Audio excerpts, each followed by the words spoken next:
latest.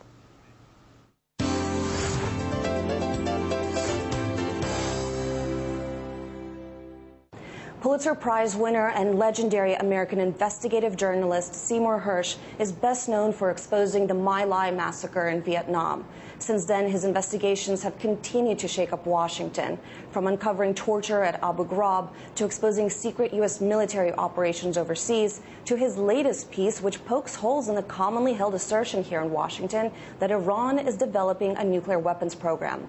Mr. Hersh sits down with RT to discuss his latest story in the New Yorker magazine, where he accuses the Obama administration of allowing fear and not facts dictate a potentially disastrous foreign policy towards Iran.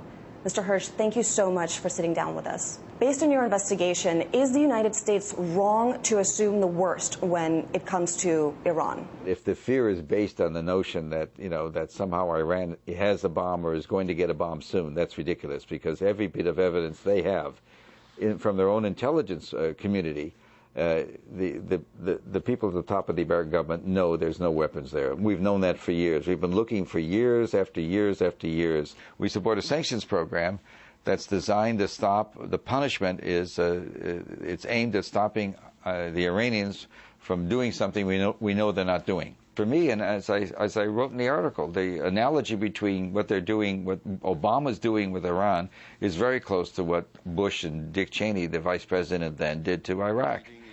That is, they wanted to punish, they wanted to make a case against Iraq. They didn't like the politics. So we made a case about nuclear weapons. If you remember, they were talking about mushroom clouds. Make a case to go to war. I'm not suggesting these guys want to go to war. I mean, there are elements in America, certainly elements in Israel, that would love to see us attack Iran, but that would be suicidal. If there's no actual evidence of the Iranians developing a nuclear weapons program, then why? Why the fear-mongering and the rhetoric, whether it's the administration or the mainstream media? There's no evidence at all of weaponization. There's no evidence anywhere I went. You go to London, you go to the French, you go to the Germans. They all say the same thing. We still think they might want to go, but we don't have anything. It should be open and shut. We should move on, but we're not. Instead, what you're seeing is they're mau-mauing me and what I wrote, and they're ignoring it up to a point. There's always a group that doesn't ignore stuff, but the mainstream press, basically, they have their narrative, and they don't want to change the narrative. I've been writing about the secret operations we've had inside Iran in the New Yorker for about 5 years, because they started in late '04, maybe '05.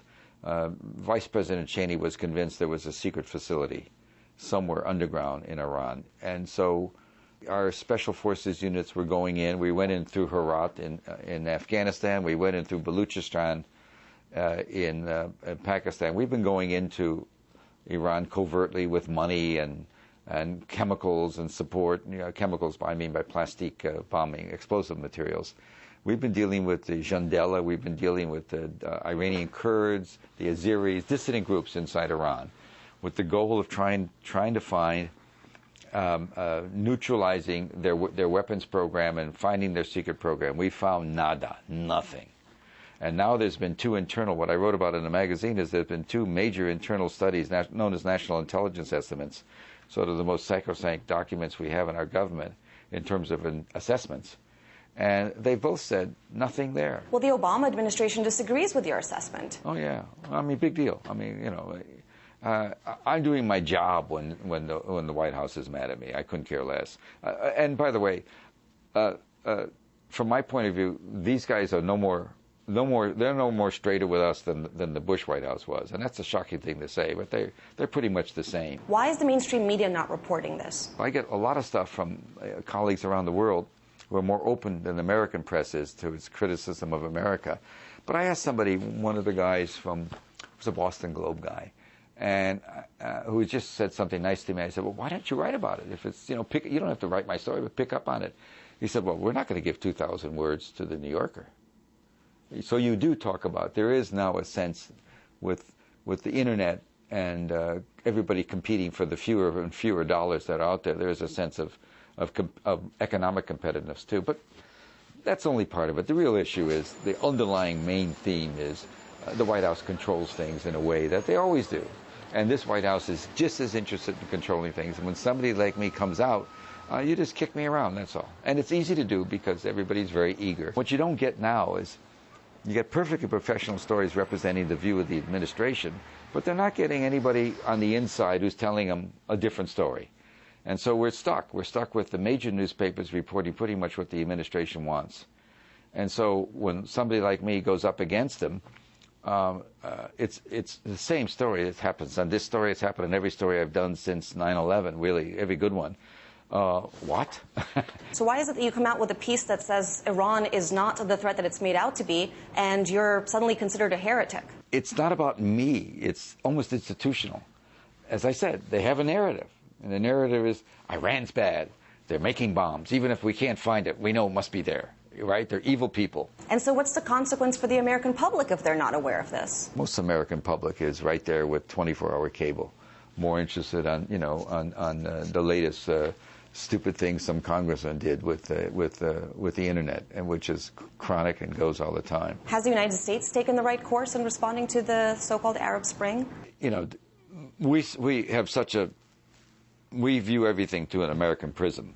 You know, everything's done, and it's Ptolemaic. You know, we're like Ptolemy, who believed that the sun revolved around us, and we didn't revolve around that. Anyway, look, if you're an Iranian or you're in the Middle East, and you know what's going on in Bahrain, and you see the White House denounce Iran and criticize Iran, at the same time, everybody in Iran and everybody in the Middle East is watching what's going on in Bahrain, and we say nothing. Oh, what do you think that impact's going to be? Hypocrisy. There's no love for us in the middle, not in the Gulf anymore, because we've certainly betrayed the trust. And in the streets of Egypt, when Obama finally came and supported him, there was hooting. You know, they were done with us. They wanted his support early, and so we've missed the boat on that. Those movements were probably the best tools we've had, certainly better than the use of force that we've been using. The night raids and all that stuff, and the renditions, and yet we've mucked that up. So it's a true mess. This administration is focused on Iran as the source of all evil, and Iran is helping the Syrian Mukhabarat do what it does in Syria, as if the Sunni Mukhabarat in Syria needs any help from anybody to get tough. They know how to do it. But President Obama was elected because he was supposed to represent change. He was supposed to chart this country down a different course than the Bush administration. Oh, come on. Come on. Don't get serious. I mean, come on. It's an election year. He wants to be reelected. The only hope a lot of us have is that in the second term, he's such a bright guy. In the second term, maybe he'll become the Lincoln we thought he might be. But he's got a reelection. You could argue that he knows that getting Osama bin Laden is great, but he's going to be reelected on the price of oil and jobs. And when the oil's this high, the economy is tanking. The economy is tanking right now because we're paying $4.50 for oil, for gasoline a gallon. And so what's his big issue? His big issue is he's got to convince the Saudis he's got to make nice and look the other way as they mutilate people around the Middle East and spend their money, because he wants 2 million barrels more a day of oil. Is oil more important than democracy for President Obama? Well, duh. What do you think? What's your assessment of the Obama administration's handling of the Afghanistan war? Ghastly. Ghastly. D double minus. I mean, everybody, I'm telling you, even the most committed hawk, with the exception of General Petraeus and other people have to say what they have to say, I know nobody who thinks we have any future in Afghanistan the faster we get out of there. I was talking to somebody the other day, a very conservative, very pro-war person, saying, I just the thought of another American life, and we see it in terms of Americans, not in terms of the Afghans. It drives me crazy. No more. It's not worth it. Not worth one more life. And what's going on there is ghastly, just ghastly. It's out of control. The leadership's fallen. When you have a bunch of boys running around in fear of death, from a landmine. Although Iraq, of course, is still unraveling. Oh, Iraq is, as we talk, day by day, Iraq's going to be probably Obama's biggest problem next year. And it's going to be a very tough call about whether he stays or goes with the troops.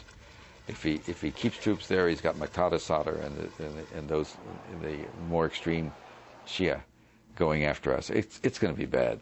You've reported on the Vietnam War. You've reported on conflicts throughout the years, throughout the decades. What happened to the learning curve? Oh, come on. A learning curve in America? What? There is no learning curve. We don't learn from the past mistakes. We haven't. You spent your life exposing this. Yeah, well, but I'm also a realist. The fact of the matter is that that we could go into another country about which we knew very little, with no language, and think we could change a society. Going into our, we think we could do that. I mean, was there a learning? You know, what did we learn?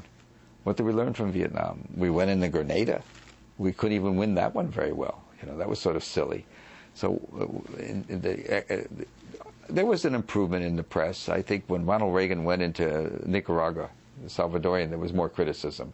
So I thought maybe we'd learned something from Vietnam. But the last 10 years showed me 9/11.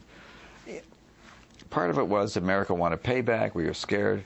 But the reason we, you know, I would argue that the American press totally failed after 9/11. We became George Bush's cheerleader and his partner instead of looking critically at things. And that's happening now to a degree. Mr. Hersh, thank you so much for your time.